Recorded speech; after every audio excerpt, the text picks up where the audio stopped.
that is pertaining how youths can be as agents of change in addressing human and environmental rights violations. With me, I do have Doreen Chasimire. She is a programs manager with MEMPRO. You're most welcome. Thank you. All right, that is her. You can see her very beautiful and smiling over there, and she is going to be explaining to us these issues. And also with me is not a new face to this city and this region as well. Tabu Fred is the name. He is the Deputy Speaker at Arua City. You're most welcome. Thank you. Yes, now dear viewer, feel free to just sit from the comfort of where you're going to be watching us from and streaming us from. It could be at your home, watching us via StarTimes or channel 477, and on Zuku on channel 0073, as well as online on the different social media platforms.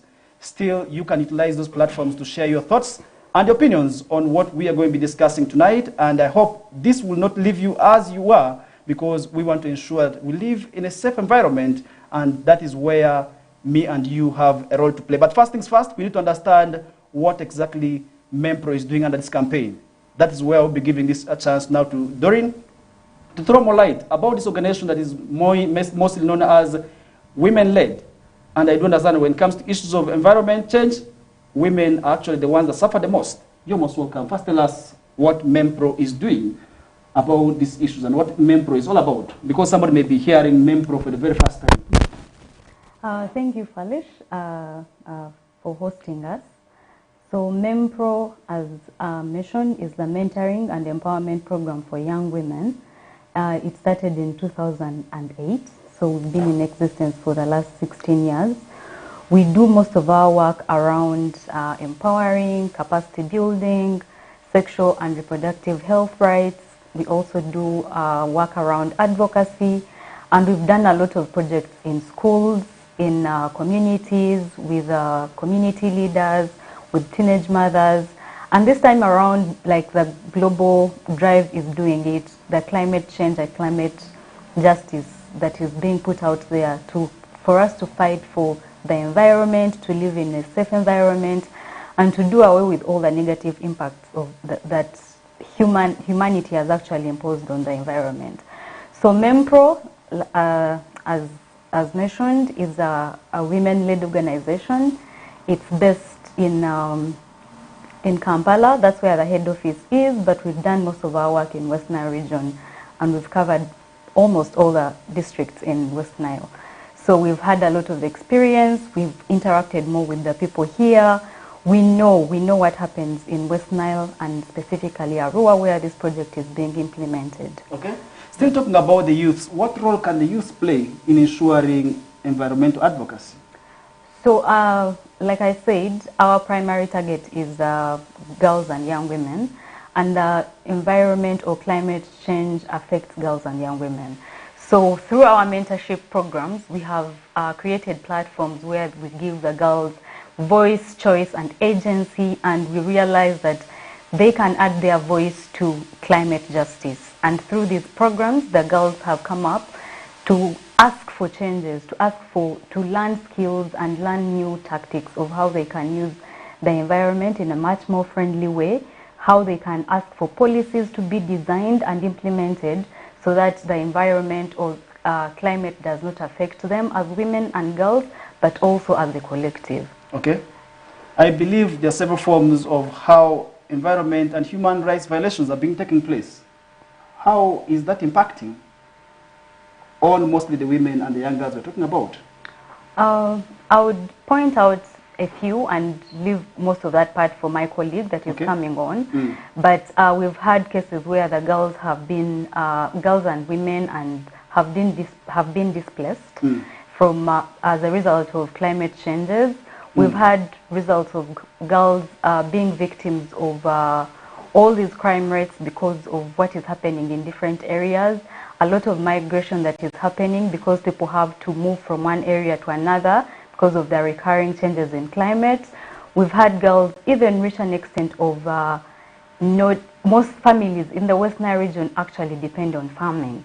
And that means that if a family is depending on farming, they are looking up to taking this girl to school as a result of selling a produce that is being produced in the garden. But if there's climate change, then that means girls will not go to school because the families are poor and it has a long and escalating impact on the girl child in a much more profound way than actually people look at. But we've had cases of crime rates. There are people that are being, girls and young women that are being killed as a result of the crime rate that is happening. And I mean, I said my colleague will come on and... Okay, now that's where I would like to also really have from the point of governance. That is where the Deputy Speaker today is with us, and we honor this.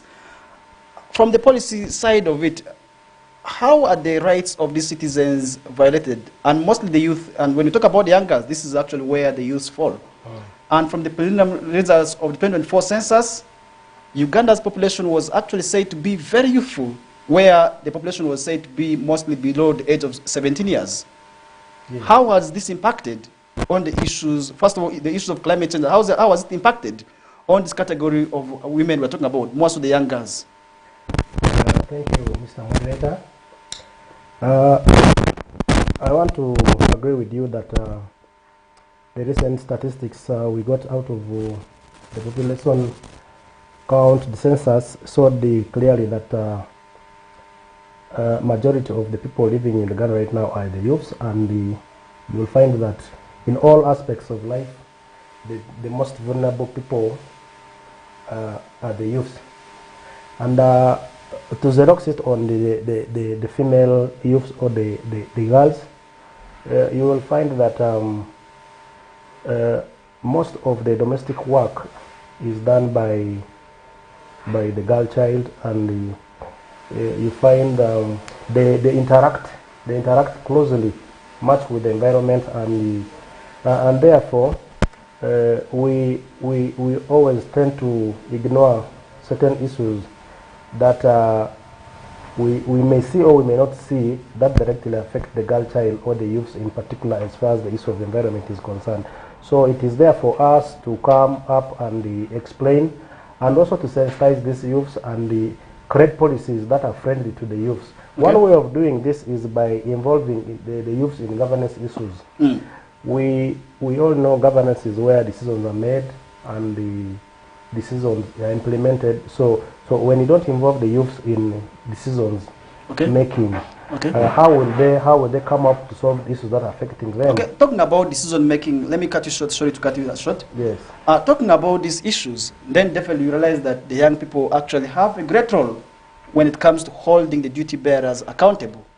Oh yes. But what is making these young people still lag behind, and what do they think about these leaders whom they're supposed to hold accountable? Thank you. We feel the young people have not been able given the platform yet to express whatever they go through. The space that has been provided for the young people needs to be increased. First of all, if you look at representation in all the government entities, from the parliament to the lower local government, even in our cities, you find the positions that are allocated for the young people are not sufficient. Okay. So we believe these policies should be sometimes also reviewed and changed, that we increase the number of youth leaders in all the aspects. And being the majority of the population, that takes us to the point that something needs to be done, and policies that are created should be youth-friendly. Okay. And we should give more affirmative actions and affirmative points to these youths for us to realize some balance. Okay. And recently, when we were rolling out government programs, for example, the Paris Development Model Program, which is ongoing, if you look at the statistics of the beneficiaries, the youths are still lagging behind. Okay. And yet these are people who are active in all the aspects of life. When it comes to campaigns, they are in the front. When you need when you go to school, the youths are there. Even if you go to prison right now, believe me, the number of youths inside there hits the target. It's actually more than elders, more than any other category of people there. Okay. So we need to address this issue seriously, and we should engage all the stakeholders to change some of these policies. And then youth should be encouraged to make decisions. Make decisions in all aspects of life. Make decisions where you feel you've been left behind. Because now, if you don't come up and talk about the issues, should we, from the judgment you're trying to make, should we say the young people's rights have been violated? Should we say that? Yes, young people, the challenge here is now... In terms of being left out? Yes, they are denied the space. Actually, the most hurting issue here is now not every young man knows his or her right. Definitely. So when you don't know your rights, Mm. you may fail to hold accountable the duty bearer. So how has this impacted on the livelihoods of these young people and the communities at large? Very negatively, because now the youths cannot ask for whatever they are supposed to benefit. Even when you go to the employment sector, the youths are on the street. Just go to Arua here, Arua City. How many youths do you think you're going to get idling there, eating marungi, doing drugs, a lot of useless things? Because these are energetic youths, but there are people who cannot show them the way, what they're supposed to do, which offices they're supposed to knock and ask for what is rightfully theirs. So every budget, we are supposed to have a desk in every office with a budget where these issues are addressed. But now, if you move to most of these organizations, the issue of youth, they are left, actually, they are not addressed well. Okay. So partly I'm not happy, but we are doing all the best. We are doing all the necessary steps we are trying to do at the city level to see that we engage the youth actively. And that's why we always have a youth day where we collect all these youth leaders and we come and address their issues, their challenges they are facing. And then we also have the community development office. We have the youth councillors and the youth council. All these stakeholders join hands to see how we can address issues of the youth. Okay. The youth issues, they have been, it's not something new. They have been there, but I want to encourage the youth that it is not too late. If you always work together with your leaders and you respect your leaders, and I believe that these leaders are there for you. You are the ones who put them in these offices. So let's come up and know our rights. And all these issues affecting us will be handled. They will be handled. Okay, still holding on to you. Many of the times people say the biggest distractors of environment are actually the youth. The fact that they are the most energetic and the most populated. Look at the issues of cutting down the trees. Those who want to cut the trees, first of all, ask the young people to do that for them. In most cases, they come up on board to request the young people to do that. And that is one thing we have quite often seen. Given the fact that these big trees cannot be cut by the elders, it is the young people who have the energy who cut down these trees. And that means mindset change is actually one thing that we must ensure that we embark on. And when we talk about mindset change, it is something which I feel also that shouldn't be left to the young people alone. And that means we need to do something towards that, to change that mindset that cutting down trees for survival and resort to other alternatives also really which may not negatively impact on the environment. And that is one thing also which I feel you need to throw more light about this and also make sure that young people change that mindset of, first of all, surviving through destruction of the environment. How can we ensure that young people are not part of the destructors of environment? Thank you. When we talk about the environment, actually it's the surrounding in which we live. That is according to my SST and the geography, SST. The one I learned from Arua Hill. Okay. So when you talk about the environment, we just don't talk about the trees, but we look at the air, all aspects of environment, the water, and then also the ground environment we live in. So it is true, youths have been one of the core destructors of this environment. But I don't want to blame them. Okay. Now, let us ask ourselves, why do these people go and disorganize the environment or destroy the environment? You find that the condition we are in sometimes lead us to those kind of issues. Definitely. So, I want to give an example of tree cutting, which has been very rampant in this region. If you look at Madiokolo, you look at Yumbe, where the production of charcoal is at its peak, and we all know the impact of cutting these trees. The people who are involved directly in this activity are the youths. Why? Because they are looking for source of livelihood. There's no way they are going to survive. Not everyone there has opportunity to go to school. If you look at the statistics, you only find that out of 10 students, actually out of 10 pupils, one has made it successful because the conditions are not fair. The opportunities are not there for them to go to school and even complete school. Then dependency rate is too high. So what we need to do is, before we condemn them, let us get an alternative source for them to survive. Okay. How many youths are we going to sponsor to go to school? How many youths are we going to skill? And how many youths are we going to empower after skilling? How many are we going to monitor? Okay. Doesn't just stop at skilling alone. We need to skill them and also keep them and backtrack them, how far they have gone. Okay. And then I also expect people who can mentor these youths and be role models to these youths, that if you go to the environment and you destroy it, this environment tomorrow will turn against you and it will make life difficult for us. Okay. Because, you know, nature is nature. We all saw what happened in other regions where the high rate of deforestation has been practiced and the impact is terrible. Okay. So we entirely depend on this environment over. So if we destroy it, definitely it will turn against us, and we shall not have any generation which will be so growing. Okay, that's where I'm going to be putting you at hold for now. Now let me bring back in Doreen to see how women and the youth in general can be as agents of change to promote rights of human beings, first of all, and the environment. Thank you, moderator. I would just want to summarize all this in just one model, and it's called the ADCA model. And ADCA stands for, A stands for awareness, which we are doing right now, creating awareness of the magnitude and the challenges that come with destroying the environment. The D stands for the desire. If we create awareness, then there will be desire to create change in our environment. And that does not only apply... When you talk about the dangers of this destruction, somebody may be asking, what are some of those dangers? Oh, some of the dangers are actually, if, for example, if you point an example of water pollution, water pollution will result in 2 diseases.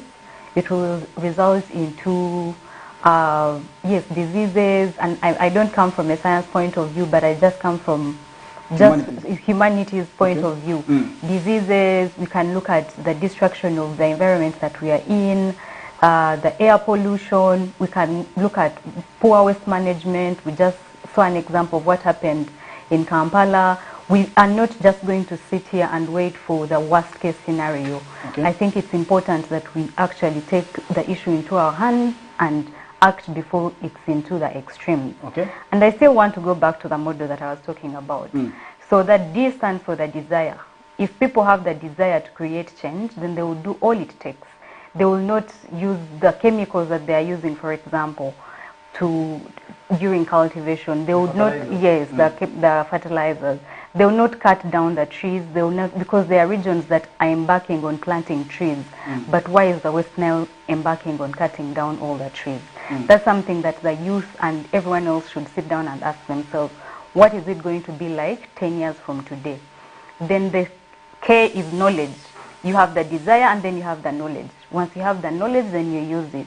Because knowledge without going into implementation is useless. So when you have the knowledge, and then you have the ability, which is the A stands for ability, and then you have reinforcement, and reinforcement it tackles all stakeholders, from police to the government, to policymakers, to civil society organizations, to even the families, the communities. Everyone has a role to play. Because when there's a heat wave, it does not exclude anyone. When there are floods, they do not exclude you as a man or a woman or a child. Yes, there are people that are going to be more affected by virtue of their status in the communities, but climate change is everyone's problem, and that is how we should look at it. Okay. Yeah. So what should we do in terms of ensuring there's justice, first of all, for the environment and climate? What should we do in this case to promote the right environment?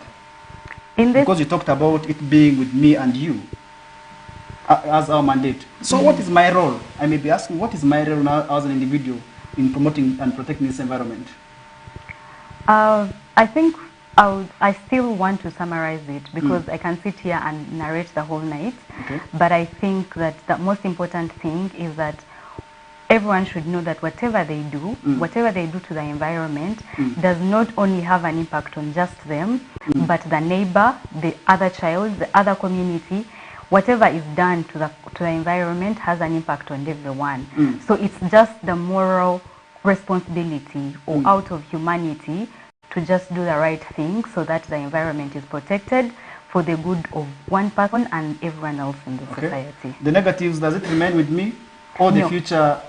The good still has an impact on the community, and the positive still has an impact on the community. So it's just everyone's moral responsibility to make sure that they do the right thing by the environment. Okay, that means protection of the environment for the benefit of us all depends on what we do now, if we're cutting down the trees, definitely future are ways to have the negative repercussions of that. And in this next 10 remaining minutes, we'll be still engaging both of you, but now let me give chance to the Honorable Deputy Speaker to also really explain on some of the policies. And today when you talk about garbage in a rural city, you realize that it is indeed a challenge. How can the young people be as agents in ensuring that we live in a clean city and a clean environment? That is where I need to have you. Thank you, Mr. Moderator. When you talked about garbage, it is a contentious issue right now in the city, and we all know how the city is grappling with the issue of garbage. Surely. But it is not only in a rural city that the issue of garbage has become a very big challenge. If you look at most of the cities, actually the biggest challenge is garbage management, including in the capital city, Kampala. We all saw what happened last week. But I don't want us to say if the other cities are failing, what is the exception in a rural city. Now, the challenge we have in a rural city currently that may not be similar to that of Kampala or Mbarara, but garbage is garbage. Whether in Mbarara, whether in Kampala, where garbage is garbage, and we really need to work around the clock to see that we have a clean city. Young people have a very big role to play in managing actually garbage in this city. The percentage of the waste that is produced within this city does not segregate whether it is by the young people, old people. We are all generators of garbage. So we need to take collective responsibility in managing this garbage. Now, to the young people, what can you do? Before we all know, people say it is the responsibility of the council to actually see that we have a clean city. Yes, but partly we are all stakeholders. It begins by you at home there. What have you done to make sure that this garbage you collect or you generate from home does not reach the streets? Apparently, we are working on an ordinance, actually by law, to see that we manage our garbage right from home, except for people who are operating in the main markets. You know, why I raise this question is that today when you look at issues of garbage, young people are the ones that take this garbage to dump. Yes. It is the same young people who collect plastic bottles Exactly. to protect the environment. Yes. So what are some of those issues that the young people have been able to raise to the leaders about as challenges that also really have, maybe I should say, violations of their rights when it comes to protecting the environment? I believe there could be challenges. That's why I was saying we young people also we partly contribute partly in issues of environment and segregating environment. If you move around the town, you find young people washing cars. They're the ones. They're washing cars. Where does the water go? Into the river. For example, you go to Enyau, there's a place where they wash cars. And 99% of people there are all young people. The oils that are being poured on the roadside. They're young people. Okay. So plus many other more. Just like you mentioned, garbage is collected by the young people. They move on the streets and they dump anywhere. But I'm happy for some groups in town. We made proposals for them and requested them to apply. If they're interested in working with the city as partners to address the issue of road sweeping, and I'm glad that we have a group, we have a number of people, organized member of groups. They came to us willingly, and we're doing well. We're doing well with them, and these are people who have been on streets. Some of them are border members. Some of them were not employed, but these guys are every day. I'm supervising them. They sweep. We gave them specific streets to sweep. And when you see these days, some of these streets are very clean. You know it is the young people who are doing this work. Okay. So we are going to work together with them to see how we can address this issue of garbage in town. Okay. One issue we had was the issue of equipment. You know, since the city was created, the graders have not been there. Exactly. Okay. You made my point. Okay. So we are struggling with the old municipality graders. Actually, there's what we call, there's a machine called the wheel loader, which was given by NEMA. When shall we see your office allocating this resource for this garbage? Because the issue of garbage really, indeed, you realize that many people are talking about it. recently these garbage collection points, because you move to Central Division, they will say it is the mandate of City Council. You move to Ivu, at least there's no much garbage being generated. Really, when shall we see a city, maybe at a time when we shall have a city that does not have issues of garbage? Thank you. Now, two things here. I want us to be categorically clear. Once we have the ordinance, we shall not allow... Will it be for Central Division? No, it's going to be for the entire city. Okay. Right, we have a legal officer who is working on it. Okay. But before we pass it, it is going to go to all the stages, including consultations, and we are going to sensitize people. We shall merge all our views together to see that we come up with a good ordinance. And we shall also come to the media and address them. That is one. Okay. And then once we have this ordinance, we shall make sure that we have points at home. Each home has a collection point of garbage, and you see where you can burn this garbage before coming to the street or dumping in the skips of the council. That way, it will partly solve the problem. Then number two, we despite the mega funds we have, we managed to get some allocations under environment, and in our recent budget, I can confirm, which I have a copy here, for garbage management at the site. The division has, let me actually separate the role of the division and the city council. The divisions are charged with the responsibility of taking garbage to the site. Okay. Okay? And then the city council has the mandate of managing the dumping site.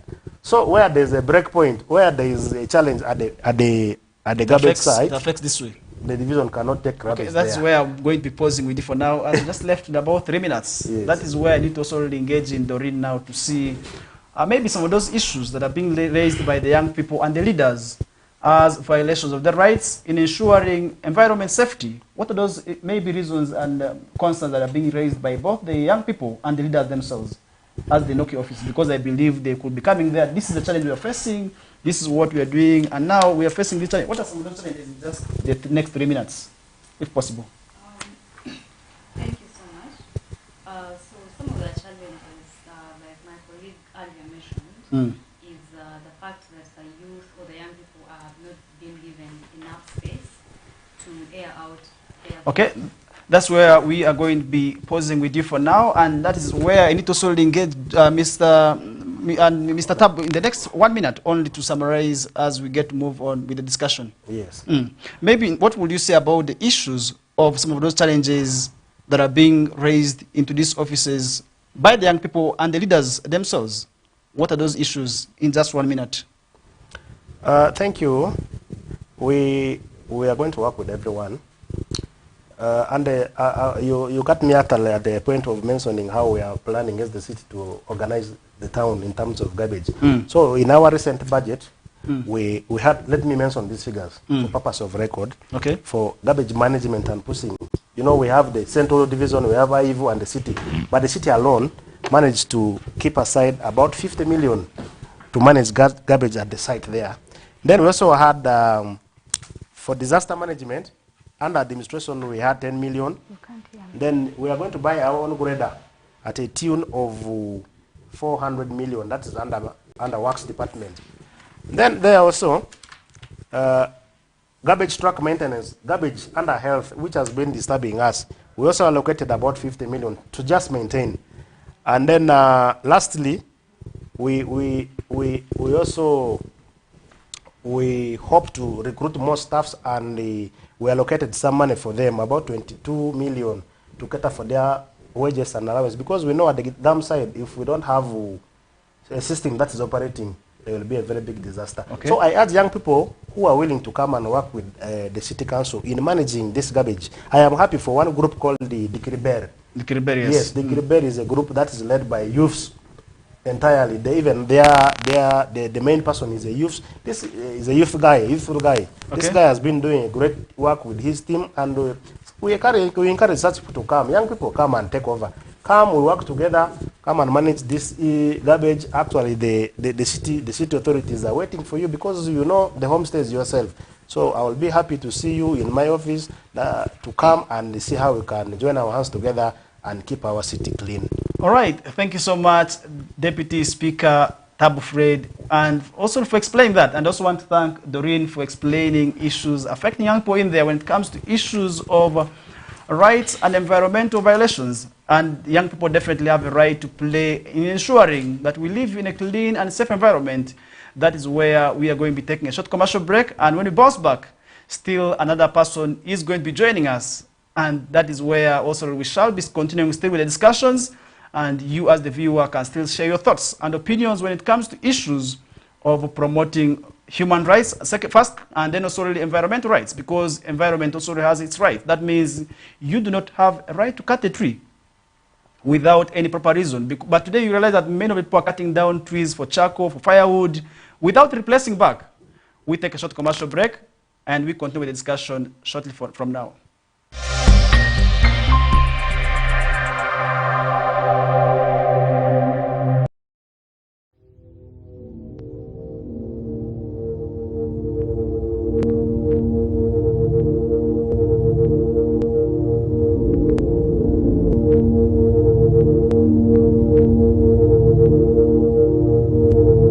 West Nile TV, lighting up the region.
Vinicius Jr., Lamine Yamal, Antoine Griezmann.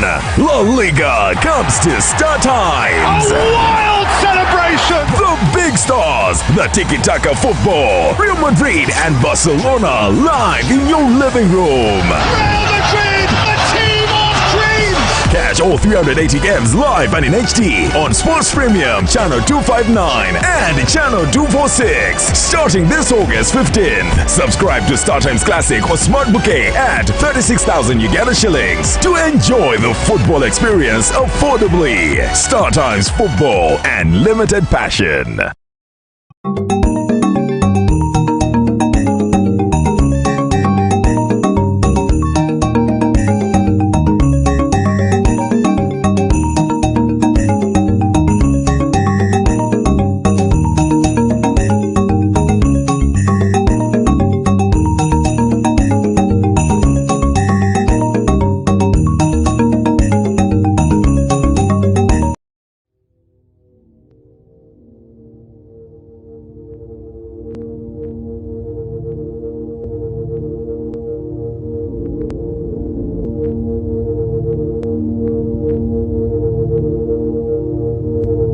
West Nile TV, lighting up the region.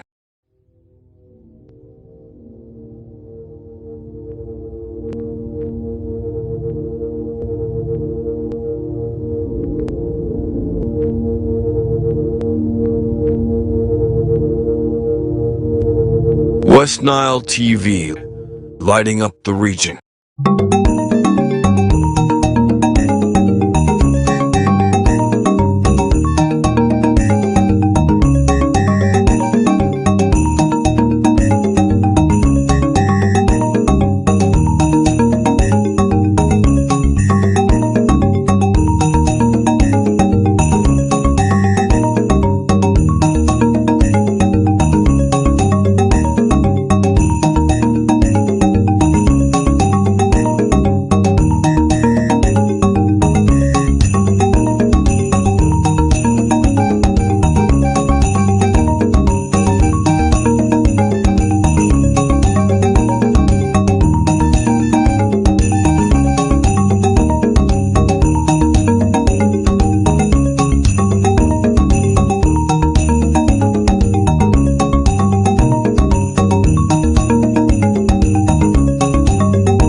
Vinicius Jr., Lamine Yamal, Antoine Griezmann. La Liga comes to Star Times. A wild celebration! The big stars, the tiki-taka football, Real Madrid and Barcelona live in your living room. Real Madrid, a team of dreams! Catch all 380 games live and in HD on Sports Premium, Channel 259 and Channel 246. Starting this August 15th. Subscribe to StarTimes Classic or Smart Bouquet at 36,000 Uganda shillings to enjoy the football experience affordably. StarTimes Football and limited passion.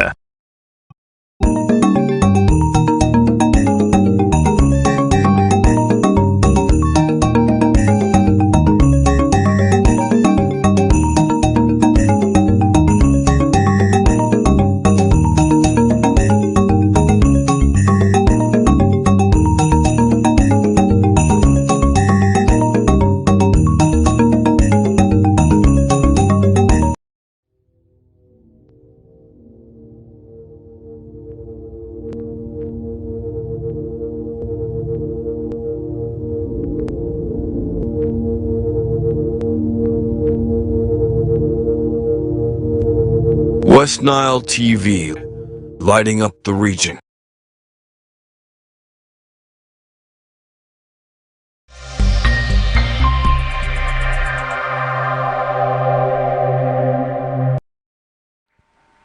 All right, welcome back to the short commercial break. We are back with the discussions, and we need to ensure how young people can be as agents of addressing what we call human and environmental rights violations. And that is where now we have been joined by another guest, and she is in the names of Sharon Ochola. She is the communications officer with MEMPRO. You're most welcome as the new guest.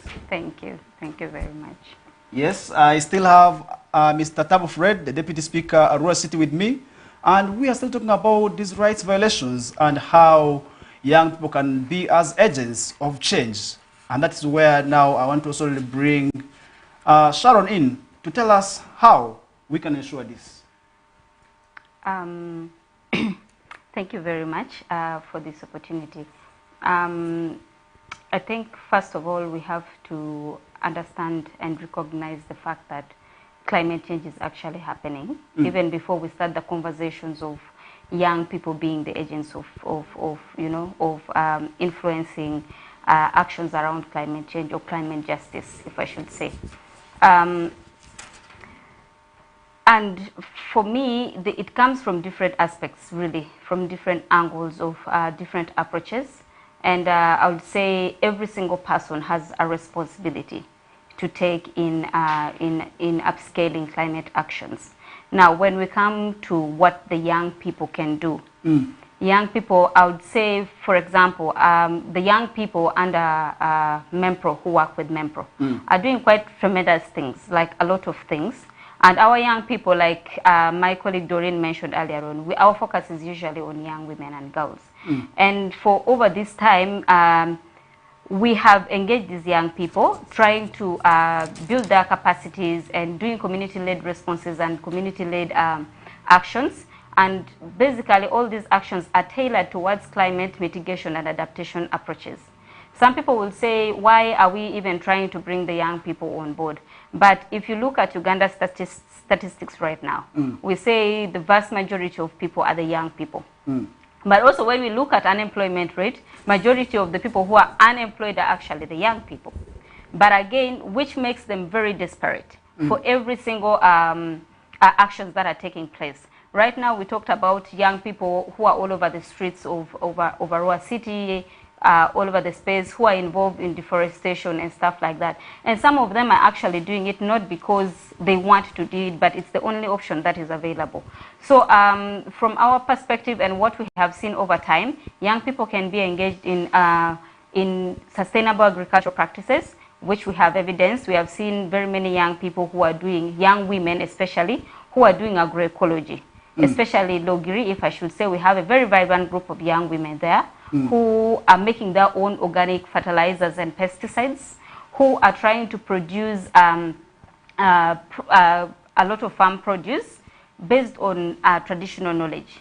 And also we have very many, we have dealt with schools, that is not only in Arua, but also in Terego, that we are trying to upscale what we call the community-led actions in community-led advocacy in environmental protection. So for us, we help them, we work together with the young kids in the schools and the teachers to establish tree nurseries of varieties. We even did one in Ochoko, but unfortunately some of these things are not being taken up.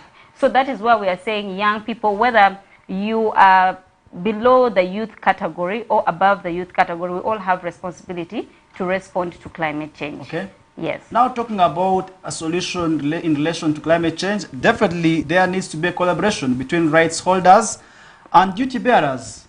And how can the young people ensure this as a solution to climate change? Now, climate change has a lot of, like I said, a lot of arms in it. There is the social to it, there is the health to it, there is the legal to it, there is the finance to it. And and it's so funny that sometimes when we are doing the one aspect, we forget about the other side. And that is where now we want, for instance, today we have been having the interface meeting between the right holders and the duty bearers. The young people have been saying, we are seeing this happening. We are seeing a lot of poor waste management in the Arua city. And then someone say, how is that related to climate change? But there is a lot of methane coming out from waste, and there is a lot of chemicals that come from these things as we dump them. For instance, most of the example that they were giving reference to, they were using water. I don't know if that's a dumping site. Yes. And then they also they gave a point of the medical waste from the hospital. And now some of these things, when it rains a lot, I know with the climate change we are seeing erratic rainfalls. There are periods where we are experiencing a lot of rains, and then there's a period of a long dry spell. And now when we have these massive rains, there's a wash down from the west. We are seeing waste from, the meltdown or whatever is being washed out of the waste is flowing down into water streams. And unfortunately, the end users, some people are using these things for cooking. Some people are using this for domestic purposes. And that is where now we want to, that is where now we have to bring in the duty bearers. Because as a young person, I may just do the awareness part, but I may not do the enforcement of the policies that are there. For example, our speaker has said how they're going to work on a bylaw and an ordinance to manage things, and also they have budget allocations. We are hearing 50 million, we are hearing 10 million, we are hearing all these things. But at the end of the day, it is up to them whether to use that money very well. If the young people are not aware, they're not going to hold them accountable, and they'll not know where the money is flowing. Okay, that's where now I need to engage the speaker on the side of policy. Could you first throw more light in what you're undertaking to ensure that we live in a safe environment? Thank you, Mr. Moderator. It is our mandate as the City Council to ensure that the environment we are living in is safe. That was my point.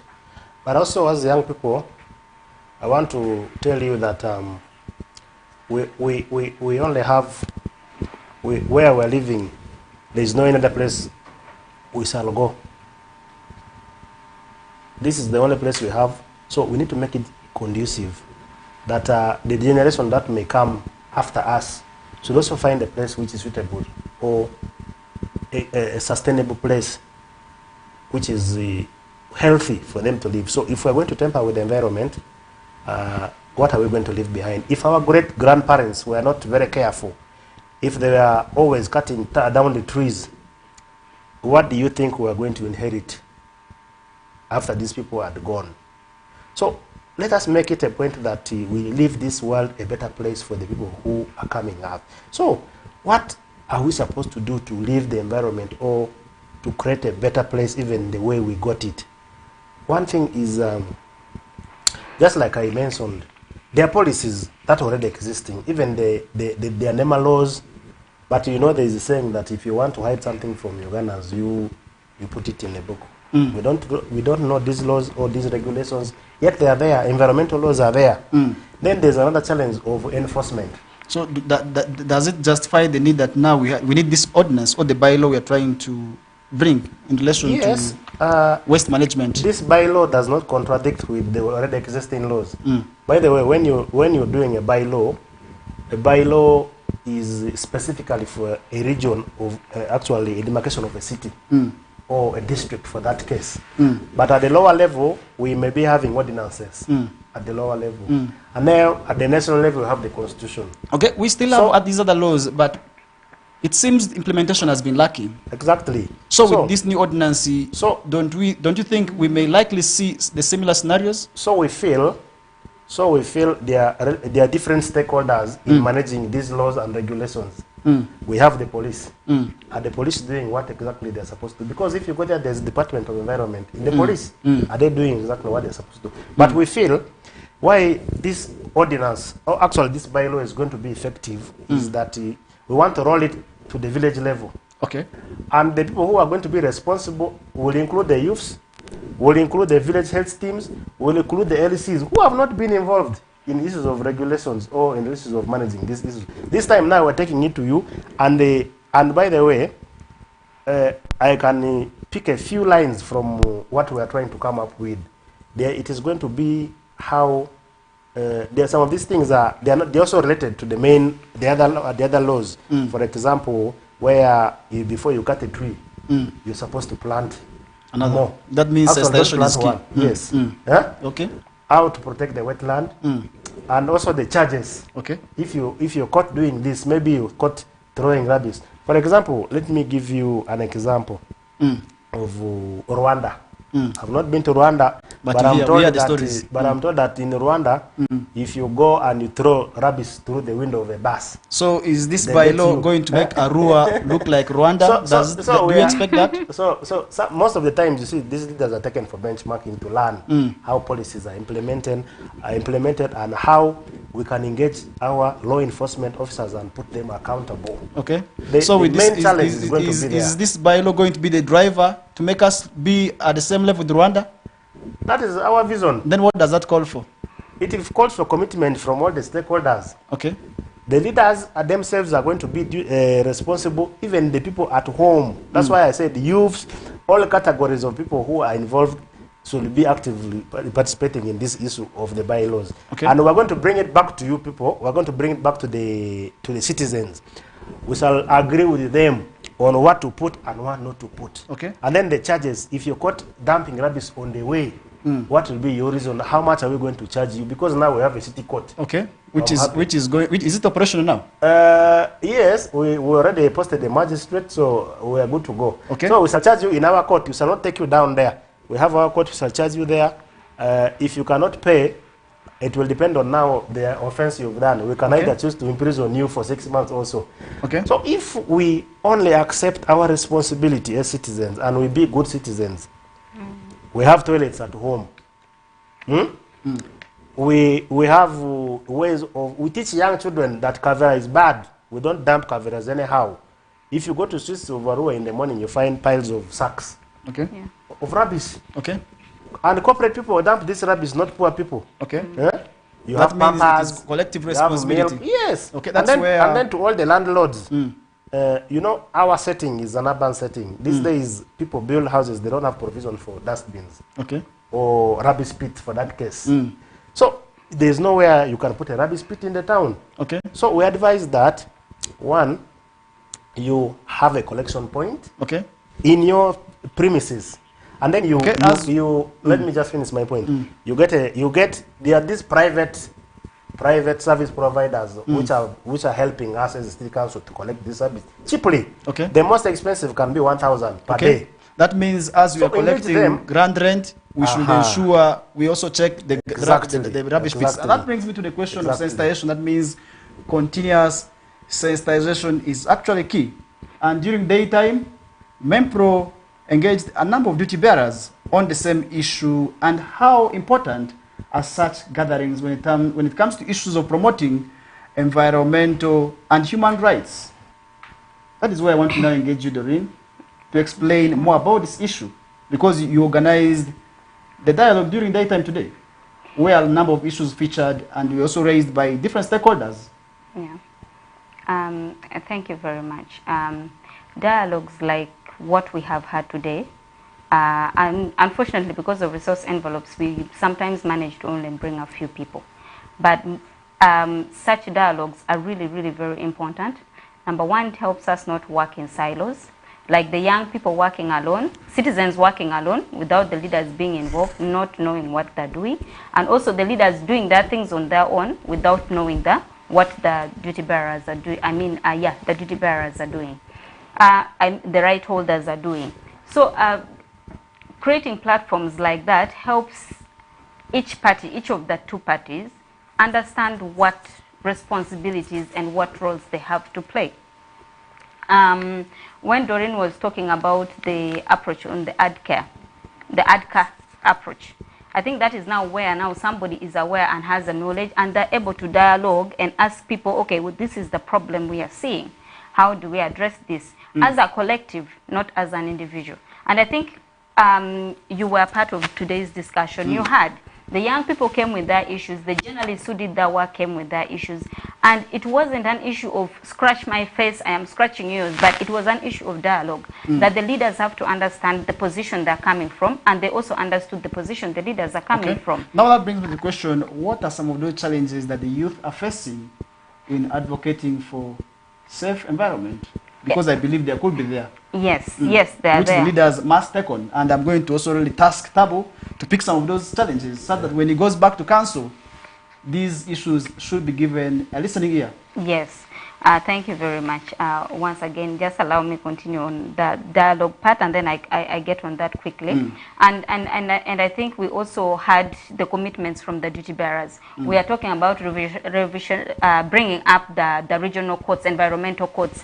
We had the police talking about this. We had the cultural leaders talking, making commitments. Arua district, and everybody is trying to say.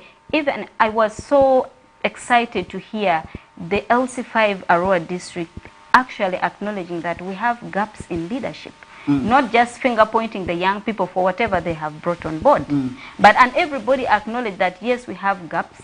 And also we had some of the young people when they are saying, yes, we want to do campaigns. In my area, I have this whole issue of waste management, and when I was trying to engage the LC1 to see how we can start, and the whole point is like, you know what, you're a young person, you don't know much, very many of us came on board and we never changed anything. Such kind of attitudes are motivational killers.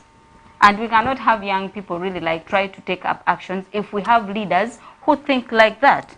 So for me, it is also an opportunity for us, such dialogues give us opportunity to understand the gaps that are there and then make the leaders also know which of the leaders do we target. Because then if we have, you know, most of the things start at the local level. When industries are coming, like even if a small industry or a small business is starting, however dangerous it is to the community, yes, they may apply for licenses and whatever, but the actual implementation is at the lower ground. Then if the LC is having the attitude like that, then it is very hard for people to hold them responsible or even hold these companies that are coming up responsible. But also today's dialogue, I think, gave us a very honest appreciation of identifying the different needs within Arua City. And I think today, during the whole day, we have been talking about the ordinance, the ordinance, the ordinance. Even right now, we are hearing the speaker talk about the ordinance. But for me now, it is now like, okay, this ordinance comes in place. I'm now looking forward to the implementation of this ordinance. Because I think Uganda is very, very, very good at making policies and laws, and the only issue comes in actualizing it when it comes to the ground. Yeah, and yeah, I think that is all about the dialogue. Now that brings me finally to the question on how youths can actually draw solutions to some of these issues affected also really from affecting environment. What are some of those issues before I bring in Honorable to also throw more light into that? Yes, thank you. As we just left with 6 minutes to wind up the discussions. Okay, just briefly, in a minute. We have seen young people who have today talked about issue of pollution, issue of fertilizers that are, you know, being detrimental to produce the quality and the quantity. We have had them talk about waste. Waste has been an issue really a lot, and then they have talked about encroachments. And then for me, what really stood out is the fact that these young people are already doing campaigns about this and also taking interest in dialoguing with the leaders, because in most cases it's like the leaders don't want us to talk. We are like, you know, enemies. We only meet when we want to say hi and all those things. But today it was really a space for them to like, this and this is happening and we don't want this and we are doing this, please help us. And it was really very good that some of the leaders are saying, okay, so and so you can come to my office and we recommend this. But also it is beautiful that these young people, even when they're doing their campaigns, they're also acknowledging their own weaknesses. They're also saying, yes, some of us, we have a problem here and this is what we want to work on. Okay. Yes. Still, now that's when I will be engaging the Deputy Speaker. We have talked about the issues, challenges. As we summarize the discussions, definitely we must draw solutions. What are some of those solutions that you feel the young people should draw in ensuring safe environment? Thank you. One thing I want the young people to know is that we are the solution to our problems. And as young people, let us take key positions in managing issues of environment. If you're not going to do this, trust me, the environment, the people who will feel the impact of these challenges will be the youths. So how do you do this? One is you need to have leaders who are willing to work with you, and the leaders who are really willing to also listen to you and to address the challenges of we have just mentioned here. And sometimes we forget our roles as stakeholders. The leaders themselves get lost in the issues of power. They don't listen to the positive part of criticism. But it's normal in life where you see somebody is going astray. As a leader, your role is to guide them and also to listen to them. So it is both doing the action and also listening. Then another issue I want to ask, first of all, there is a group of young people in Arua City called the 73rd Parliament. I am happy for this particular group. We have an activity on Friday. We are going to clean the town. Okay. And this is an initiative that they created themselves. They just came up and said, now let's help the city and with the few leaders, let us come and clean specific areas. And we're going to start this activity in Trump. Actually, I welcome people to join us if you're going to be around. Please come. We work together, and these are the things we encourage and we're willing to support. If you can have that initiative of coming to clean the city as a group, an organized group, definitely we need to take interest in such groups and empower them through our local organizations and also partners. We need to encourage them and give them more funds, okay, so that they can help us in addressing some of these challenges. And then there's a lot of corruption. There's a lot of corruption in most of the departments. We have corruption as a cancer in this country. That one I cannot deny. And you find many issues are compromised. Quality is compromised, service provision is compromised, and people who are supposed to do their rightful work, they are corrupt. So you find that I want to give an example of the depletion of our forests in the region. The way the forests are getting finished, honestly, and some of these forests are protected by the relevant security agents. So you find that they are not doing their role. They are paid money and they close their eyes deliberately to allow people encroaching this forest. People make charcoal out of this forest. People do a lot of bad, dubious things and disorganize our environment. And even where there are issues, sometimes the local government even fail to supervise what the law enforcement officers are supposed to do. And you find that somebody goes and finds they're doing something bad, like a washing bay may be opened. I don't know why I'm always on the washing bays. But the water which is channeled goes direct to the river people are using for domestic use. And yet, one of the requirements is that you must have a soak pit where you direct your dirty water you're washing from. So people close their eyes just because of money which is given to them. Okay. So I want to urge the youths, I want to empower the youths who are watching me today, that you have a very big role to play. Okay. I want you to be our watchdogs. Okay. Let us not look at petty cash. How much are you going to pay me? But trust me, this environment issue is very critical. It's going to affect you. It's going to affect your children. It's going to affect the generation to come. All right. So my office is open. I am willing to work with you. And on Friday, I'm going to be part of that activity that we're going to undertake, plus many more others. All right. We shall not develop this town alone. This city is not going to be a responsibility of only the leaders, but you have a very big stake in this city. So if you help us and we work together, trust me, the issues we have been discussing here will be passed. All right, thank you so much. As we are just left with 2 minutes to end up with the discussions, but I will be very much unfair not to go through some of the comments that have been sent here. And we have one, this is from Bwana PJ De Pombe. He says, thank you for the talk show. Don't you think being gender sensitive is necessary? However, there are jobs, opportunities for some of us who are job seekers as youths out there. I am Bwana PJ De Pombe within the city. I think this one is directly to Sharon, because MEMPRO is mainly for women. It's a women-led organization. Are you working with men? Yes. Yes, we are. Okay.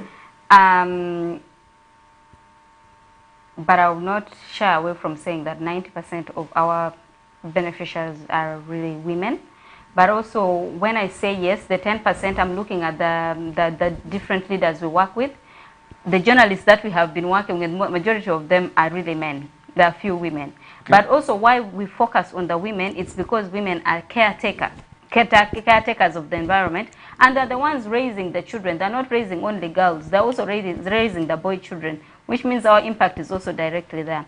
But of course, when we are doing joint campaigns and so forth, we welcome even the men and the girls all together. We do both gender, yes. So there's job opportunity for all. You employ all, nothing like we are MEMPRO, we work with women alone. That means, I don't know if the employment part we are talking about the people who are part of the project, or maybe as employees. From all the chain, let's talk about the whole chain. Yeah, we work with everybody. Okay, thank you so much. And that is where we come to the end of discussions. But what would be your final say? Because definitely you have to say something about you, and he will also as well summarize the discussion. It's just next 30 minutes. I'm giving 30 seconds each to summarize. Well, in just 1 minute. Okay, I want to thank the leaders of Arua City, Arua District, for really working closely with us, and also the young people of Arua, especially the young women who are taking this change, these actions within the city and the district, and the different schools that we are working with. Okay. And I would like to urge that every young person out there, female or male, please take up the leadership positions. Please hold the duty bearers accountable. Please don't watch anything, because the issue of climate change, if we are living in denial, it doesn't just affect you alone. It will affect you now, the next person, and then the next person. All right, thank you so much. Talking about taking positions, I know Tabu may be fearing. Maybe your last words. Thank you so much. My last words is that I want to thank you people for this opportunity as the West Nile TV, for us to come and talk to our people, especially the young people who are the movers of this country. Young people, it is our time. We need to make things happen in this country. You know your roles, know the people you hold accountable, and we are taking over these offices. They used to say young people are leaders of tomorrow. I don't subscribe to that thought of school of thought. We are leaders of today. So there's no big office that we cannot approach, and there's no big office that we cannot occupy. Partners, please come and work together. Moon University, I'm very happy they are trying to develop some kind of programs that will see us work together with them to address issues of garbage, because we don't want to take garbage and dump there. We want to recycle this garbage and also make it something that can produce maybe some energy or do fertilize manure out of the garbage. So basically that's what I want to say. Right. Thank you so much. That is it, and today has been an affair of ladies and gentlemen, 2 ladies and 2 gentlemen, and I hope I'm also really one. And I did have the Deputy Speaker of Arua City, Honorable Tabu Fred, together with officials from MEMPRO, where we are joined by Sharon Ochola. She is the communications officer with the organization, and as earlier on, we were also joined by Doreen Chasimire, and she is the programs manager with MEMPRO. That brings us to the end of today's discussions. I hope you had a wonderful time right from the time we began until this hour of the morning. From me to you, it's a good night.